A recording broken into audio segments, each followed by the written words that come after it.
అమరావతి రాజధానిలో ప్రైవేటు యూనివర్సిటీలకు 100 ఎకరాలు చొప్పున భూములు కేటాయించడం సరైన విధానం కాదని సిపిఎం రాష్ట్ర కార్యదర్శి వర్గ సభ్యులు సిహెచ్ బాబురావు తెలిపారు. బ్రాడీపేట జిల్లా సిపిఎం కార్యాలయంలో శుక్రవారం ఆయన మీడియాతో మాట్లాడారు. 10,000 కోట్ల రూపాయల విలువైన భూముల్ని కారుచౌకగా కేటాయించడం జరిగిందని చెప్పారు. ప్రభుత్వం ఇస్తున్న రాయితీలు విద్యార్థులు ప్రజలకు చెందాలని సూచించారు. రాజధాని కోసం భూములు ఇచ్చిన రైతులు ఉపాధి కోల్పోయిన కూలీలకు ప్రయోజనం చేకూరే విధంగా ప్రభుత్వం నిర్ణయం తీసుకోవాలని కోరారు. ఇందుకోసం స్థానిక విద్యార్థులకి ఫీజులో రాయితీ ఇవ్వాలని డిమాండ్ చేశారు. ప్రైవేట్ యూనివర్సిటీలో విద్యార్థులకి మెరుగైన సౌకర్యాలు కల్పించాలని తెలిపారు. ప్రైవేట్ యూనివర్సిటీలకు భూముల కేటాయింపుపై శ్వేతపత్రం విడుదల చేయాలని చెప్పారు. ఈ సమావేశంలో సిపిఎం నేతలు వై నేతాజీ, నళినీకాంత్, భావన్ నారాయణ, రామారావు తదితరులు పాల్గొన్నారు. రాజధాని అమరావతిలో ప్రైవేట్ యూనివర్సిటీలు విట్, ఎస్ఆర్ఎం యూనివర్సిటీలకి అదనంగా 100 ఎకరాల చొప్పున 200 ఎకరాల భూములు కేటాయిస్తూ ప్రభుత్వం 25వ తేదీన జీవో నెంబర్ 166 విడుదల చేసింది.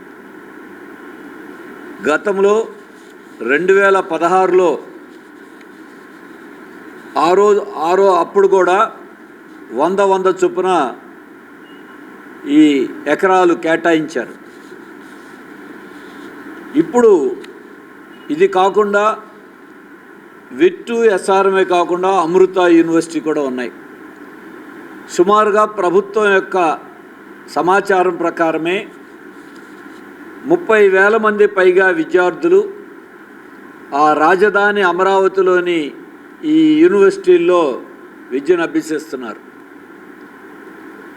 ప్రభుత్వం అమరావతిలో ఆర్థిక కార్యకలాపాల కోసం, విద్యా వైద్య సౌకర్యాల కోసం ఈ యూనివర్సిటీలకి తక్కువ రేట్లకి, నామమాత్రపు రేట్లకి భూముల్ని కేటాయించినామని చెప్పారు.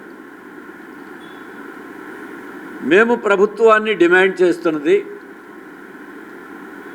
సుమారుగా 10,000 కోట్ల రూపాయల విలువైనటువంటి భూములని విట్, ఎస్ఆర్ఎం యూనివర్సిటీలకి కేటాయించారు.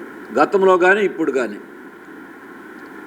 గతంలో ఎకరం నామమాత్రంగా 50 లక్షలు, ఇప్పుడు 2 కోట్ల రూపాయలు ఇచ్చారు. అంటే ప్రభుత్వానికి 2 దశల్లో మొత్తం కలుపుకున్న 500 కోట్ల రూపాయలు ఈ భూముల మీద వస్తుంది. అంటే సుమారుగా 9,500 కోట్ల రూపాయల పైగా భూములు కేటాయించడం ద్వారా ఆ విద్యా సంస్థలకి ప్రభుత్వం సహాయం చేస్తూ ఉంది. అది కరెక్టా కాదా అనే రకరకాల చర్చలు ఉన్నాయి. ఒకవైపున రాజధానికి డబ్బు లేదంటూ, అలాగే ప్రభుత్వ రంగ సంస్థల బ్యాంకులకు కూడా 4 కోట్లు 5 కోట్లు రేట్లు నిర్ణయించిన రీతిలో మరి దీనికి 50 లక్షలకే భూములు ఇచ్చారు. ఇప్పుడు 2 కోట్లని నిర్ణయించారు. సరే, ఆ రేట్ల మీద న్యాయమా